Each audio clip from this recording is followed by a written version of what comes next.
Bonjour mesdames et messieurs, je m'appelle Rakoto Hervé Ludovic, je suis chercheur enseignant au sein du Centre national de recherche sur l'environnement ainsi que doctorant au sein de l'école doctorale chez RND à l'ACRO, l'université d'Antananarivo.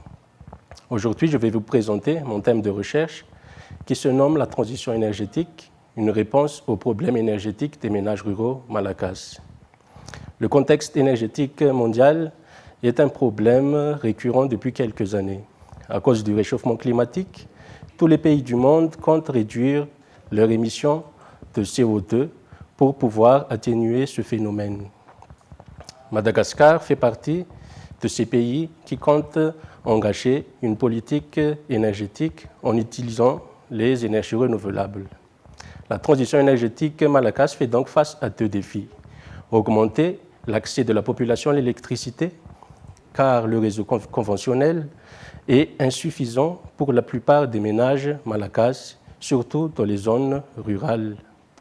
L'utilisation des sources énergétiques renouvelables est donc une solution, surtout pour les ménages ruraux qui sont enclavés et qui sont en recherche d'énergie.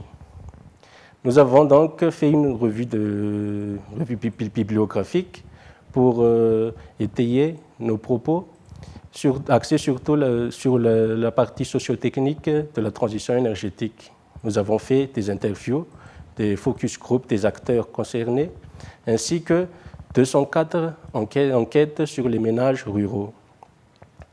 Madagascar possède beaucoup de potentialités en termes d'énergie renouvelable.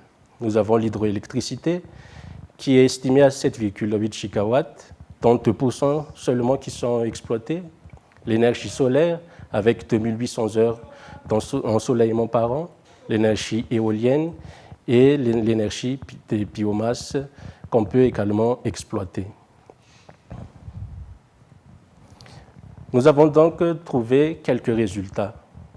Les résultats montrent que la faiblesse et les inégalités d'accès au réseau conventionnel freinent le développement des ménages ruraux malagasy au niveau économique, au niveau culturel et plein d'autres également.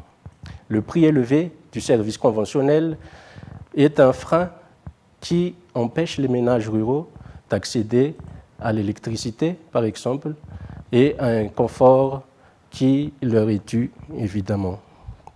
Une recherche d'autonomie a donc été entreprise par ces ménages par l'utilisation principale des panneaux solaires qui sont vendus dans les grossistes, dans les épiceries du quartier ou de la ville pour pouvoir avoir cette énergie électrique dans leur ménage. Le réseau hors réseau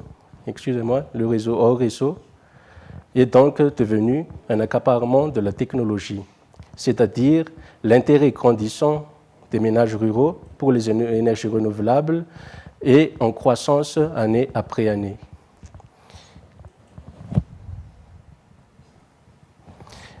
Pour conclure, les schémas traditionnels d'électrification ne peuvent donc s'appliquer dans les zones ruraux malagasy.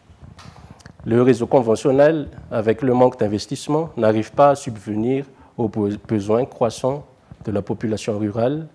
C'est ainsi que l'accaparement de la transition énergétique se fait de plus en plus dans les ménages ruraux malagasy.